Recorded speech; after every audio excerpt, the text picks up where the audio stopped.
奶奶说，她最近听到一个关于如何养育孩子的观点，很有趣，她也很认同。第一，要有一个健康健全的家庭；第二，孩子们要接受良好的道德价值观的教育；第三，要接受良好的文化教育；第四，要具有企业家精神，而这一点也是奶奶觉得很有趣、很感兴趣的一个。I was listening to a man the other day, and he was talking about working with kids, because I was kind of raised like this in a way, but he talked about things that would make successful children, and he said 4 things. One, they need to live in a home with the married parents. And he said, there's something about that. If you're committed to relationships, or now it doesn't mean it always lasts, or to family, that's helpful for a child. Number 2, there has to be some moral values taught. Like there's got to be some religious or moral teaching. There's right and wrong. And they need to know that from a young age. And the third one was education. Needs to be important in the home. The parents need to model how important it is. And the third one, or the last one, was entrepreneurship, which I thought was interesting. And he said, they need to know they can do what they love to do. They can find things to do that they love to do. They can find the skills to do it. And he says, that's important for kids to know, that I don't have to just be stuck in one thing. You can change and you can learn, but you have to have skills. And so get an education, and then you're free to go off and... 奶奶说，在美国有段时间，人们确实更加关注男孩子们的教育发展，并不是因为重男轻女，而是因为在那个时间，人们更多赋予了男人们去承担养家的一个这样的责任。There's value more boys than girls. And I don't know how it is in China, but in America, in this country, for a long time, the value was the education, especially was for boys. Very important that a man would get education so he could support his family, And I think sometimes too, men looked at you were sort of judged on your education too, And I think because my dad, he was so smart.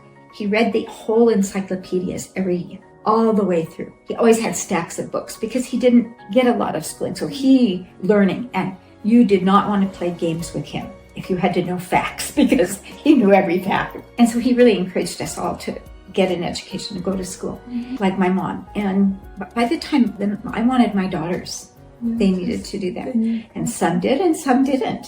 And, everybody's different. One he wanted to work with his hands, and one wanted to work with his head. And they all get to do what they want to do, but they have to have some skills. When it was a young country, you had to have both. You couldn't survive without both. The girls were as important as the boys. My dad always said girls were better. Actually, I think here it's much more of an advantage to have daughters, because they will take care of you when you're old. 奶奶有4个女儿，2个儿子。她说她养育他们的方式没有什么区别，都一样。反而她对于女儿们会有更多的要求和期许。But I'm not sure that I raised them that different. Boys and girls just come different. You don't even have to try to make them different. They are different. I guess I have girls and boys. I have girls and boys. Boys had to do just what the girls had to do. They had to know how to load the dishwasher and wash clothes, and their chores were no different. And the girls had to learn how to mow the lawn and weed. They had to change diapers. They had to take care of babies just like the girls, because you have that many kids. Everybody has to do their share. I think that sometimes there is more emphasis on the boys. Make sure you go to college. Make sure you get a skill, because you're going to have to work. But nowadays it's both, and they need to be prepared. But I think that girls especially, I just want to always teach the girls that you can do anything. You have to just prepare for whatever, but you need to be prepared that you have a job that you love. You can make enough money that it's enjoyable, and that you have some flexibility. And I always loved a saying that I heard, and a woman said that she loved her husband because he gave her wings to fly, to do what she wanted. And I think that for girls especially, they need to know that you can really do anything. It might be a little harder with the family, but it is not impossible. It's really good. Like you have to know you can do it. You can do it, and it's not impossible. I think if you are really wealthy in your heart, I want to be with my kids. Yeah. Even like the life change, I know if I can go out, I can find a job. No matter what, I support myself. Yeah. I didn't want anybody else raising my children. Yeah. I wanted, if I was going to mess them up, I guess it's going to be me. If I could. if I could be home, and Yeah. at least those first few years, I wanted to be there. Yeah, that's kind of like I want to see how them Yeah, grow up. I could stay home. That was, to me, that was a good thing.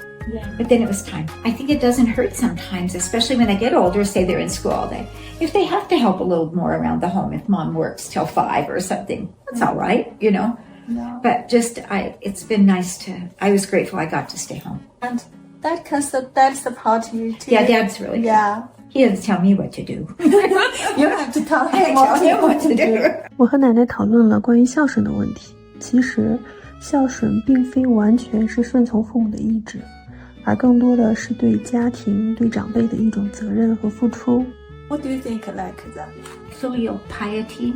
Have you ever heard? Yes, it's kind of the devotion to family. Uh-huh. I think, especially here in this area, it's very family oriented. They have bigger families. They do things with families. They have extended families.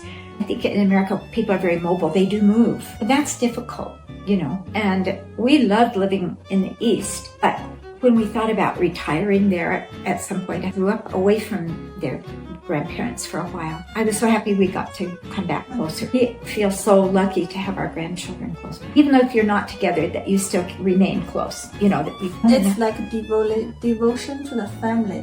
But not you ask your kids have to be really listen to you, respectful to you. It's different. I hope they will want to take care of me, but I don't want them to.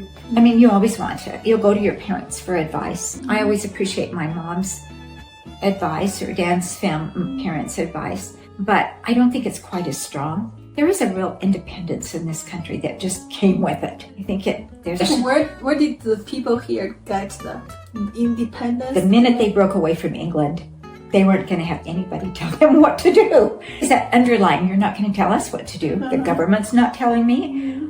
I'm going to make my own choices. And I think that's a little bit, I don't think that's disrespectful to the parents necessarily. People do want to help with their parents. I think sometimes here though, parents are very independent, you know, but we want to see you and see our grandkids, but we don't want to be a burden and want to take care of ourselves. Do you like grandmama or grandpapa? Grandpa. You like grandmama? Are you grandpa's little girl? Do you think your mom or your dad influence mom? Probably dad more. This is kind of Because you're natural more- for sons, yeah.